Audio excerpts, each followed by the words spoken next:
பார்த்தீங்க அப்படின்னீங்கன்னா சூரிய உலர்த்தி. இது வந்து ஒரு நம்ம லோ காஸ்ட் லோ பட்ஜெட்டில் நம்ம பண்ணக்கூடிய ஒரு சூரிய உலர்த்தி. இதில் வந்து என்னென்னா மேலே வந்து பார்த்தீங்க அப்படின்னிங்கன்னா பாலித்தீன் ஷீட் தான் போட்டிருக்காங்க. அப்புறம் வந்து இதனுடைய நீளம் பார்த்தீங்கன்னா 33 அடி, அகலம் பார்த்தீங்கன்னா 13 அடி, உயரம் வந்து 7 அடி.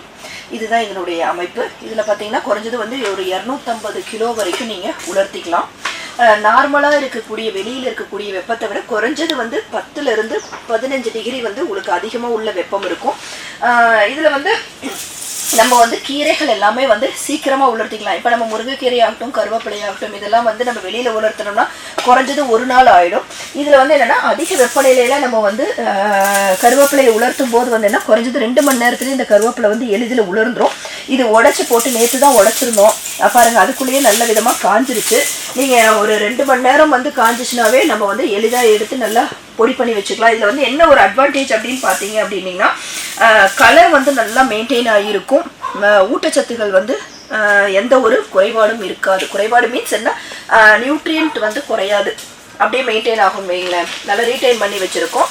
அப்புறம் வந்து என்னென்னா தூசு எதுவும் படாது, ஏதாவது பூச்சிகள் வந்து முட்டையிட்டு அந்த மாதிரிலாம் இருக்காது. இன்னொன்று மழை பெஞ்சாலும் உங்களுக்கு பிரச்சனை இல்லை. இப்போ சப்போஸ் நம்ம நைட்டு போட்டுட்டோம் அப்படின்னோம்னா இது ஓரளவுக்கு கீரைகள்லாம் வந்து காலையிலேக்குள்ளேயே ஓரளவுக்கு காஞ்சிரும். இது தவிர பார்த்தீங்கன்னா எல்லாமே காய வச்சுக்கலாம். மஞ்சள் ஆகட்டும், நெல்லிக்காவாகட்டும், வேற எந்த மாவாகட்டும், மிளகா, மல்லி, அப்புறம் வந்து உங்களுடைய நெல் எல்லாத்தையுமே நீங்கள் தேங்காய் கொப்பரை, அதுக்கு வந்து இது ரொம்ப ஒரு நல்ல ஒரு உலர்த்தி. இது இப்போ நம்ம தேங்காய்லாம் பார்த்தீங்க அப்படின்னீங்கன்னா வெளியில் வைக்கும்போது வந்து நைட்டு கம்பல்சரி எடுத்து வைக்கணும். மழை தூருனா காற்றடிச்சிச்சுன்னா புழுதிப்படும். அது மாதிரிலாம் இல்லாமல் இதில் நீங்கள் அதை உலர்த்தும் போது கொப்பரை வந்து நல்ல வெள்ளையாக எந்த ஒரு பூசணமும் தாக்காமல் நல்லா இருக்கும்.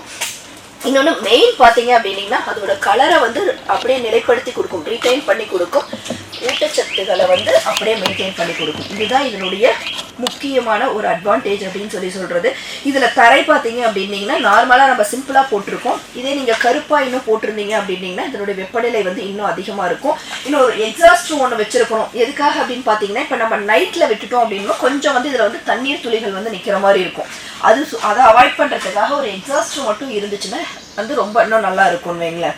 இதுதான். இதை நீங்கள் வந்து வீட்டில் வந்து இன்னும் சின்ன லெவல்லையே இது பண்ணிக்கலாம். இது குறைஞ்சது வந்து பார்த்தீங்க அப்படின்னா 40,000 இது வந்து நம்ம செட் பண்ணிட்டோம். இதே நீங்கள் இன்னும் பாதி அளவு போட்டிங்க அப்படின்னீங்கன்னா ஒரு 10,000 நீங்கள் அதை ஒரு ப்ரொடக்ஷன் காஸ்ட், உற்பத்தி செலவு வந்து வச்சுக்கலாம்.